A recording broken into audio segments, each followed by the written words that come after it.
Ebi n'ebindi bitandikire no kushaba okwebembera Reverend Innocent Nyikirizibwe ozwekire omureberezi w'obureberezi bwa East Rwenzori. Mu butumwa bw'omureberezi wa East Rwenzori Diocese obuhirwe Reverend Innocent Nyikirizibwe ahigire eminyeto okutamana omu kushoma obwe batarukuranzya enyuma.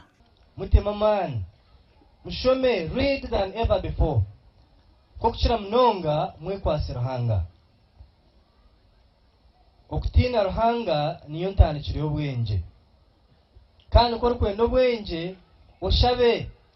That is James Nashi Yakobo chapter 1 verse 5. Namani gitu mache na nokugezaho kwitwona twasaba abana babiri first grade banze muteringa rezo bana second 10 bana third.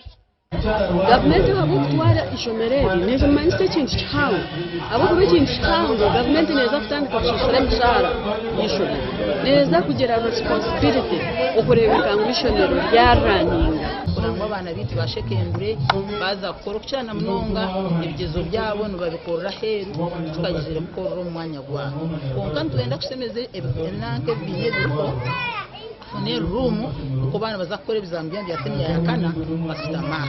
Sente z'urwingana miliyoni 12 nizo shorozibwe kandi ezi nizija kombeka horo yo kwezunusa umukore bigezo. Omakuru agandi abaronizi club mu Mitoma bashabira kwetandikiraho project zo kurugama byo kubatahizo mu nshaho yabo kubasa kuyambwaho mu kuhwera abantu enshoberwa. Bigambirwe hakurahiza abebembezi baranizi club ya Mitoma basya abarum previous mucurezi orahizibwe nka president. Partnerships. Look for partners everywhere. Even locally, you have partners. Even beyond, you can get partners.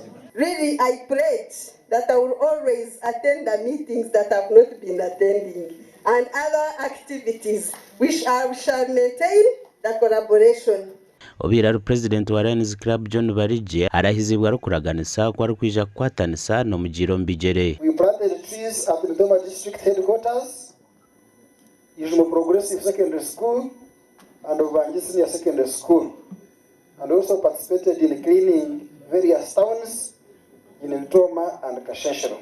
Kugira ngo twabana tukora club zizezi to making sure ngo twareta projects oba twareta programs esitwakubasa ukora obesitwakubasa kuhereza abantu okuguma kureka okubashabiriza. District Governor wa Lions Club mu Uganda yorikiri hangariona okuzibirira Lions Club 5 mu ihangariona.